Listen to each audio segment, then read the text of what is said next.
13টি চোরাই গরু উদ্ধার সহ আসামি 2 জনকে আটক করেছে র‍্যাব ৭ চট্টগ্রাম। র‍্যাব সূত্রে জানা যায়, গত 8ই জুন রাত আনুমানিক 2টার সময় 3 থেকে 4 জনের সংঘবদ্ধ চক্র ছুরি ও দেশীয় অস্ত্রশস্ত্র হাতে খান এগ্রো ফার্মে প্রবেশ করে।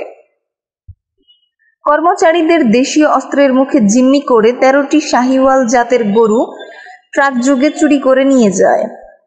পরবর্তীতে খান এগ্রো ফার্মের মালিক দাউদ খান ফেনী জেলার দাগনভূঞা থানায় একটি মামলা দায়ের করেন।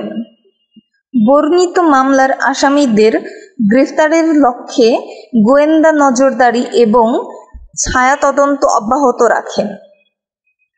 নজরদারির এক পর্যায়ে গোপন সংবাদের ভিত্তিতে পলাতক আসামি সোলাইমান ও তার সহযোগী জামাল হোসেন ওরফে মানিককে চট্টগ্রাম মহানগরীর চান্দগাঁও থানা এলাকা থেকে র‍্যাব ৭-এর একটি অভিযানিক দল গত 12 জুন বুধবার রাত আনুমানিক 12টার দিকে আটক করতে সক্ষম হয়।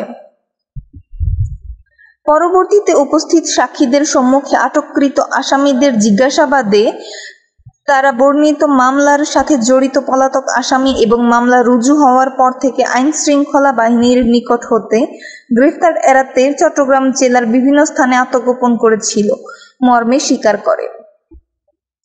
র‍্যাব ৭ চট্টগ্রাম সূত্রে আরও জানা যায়, মামলার মূল আসামি সোলাইমানের বিরুদ্ধে চট্টগ্রাম জেলার বিভিন্ন থানায় 11টি মামলা ও আসামি জামাল হোসেন ওরফে মানিক এর বিরুদ্ধে কুমিল্লা জেলায় বিভিন্ন থানায় 4টি মামলা রয়েছে। চট্টগ্রাম প্রতিনিধি ইসমাইল ইমনের পাঠানো তথ্যচিত্রে আমি আলপনা আক্তার তৃষা, মিশন 90।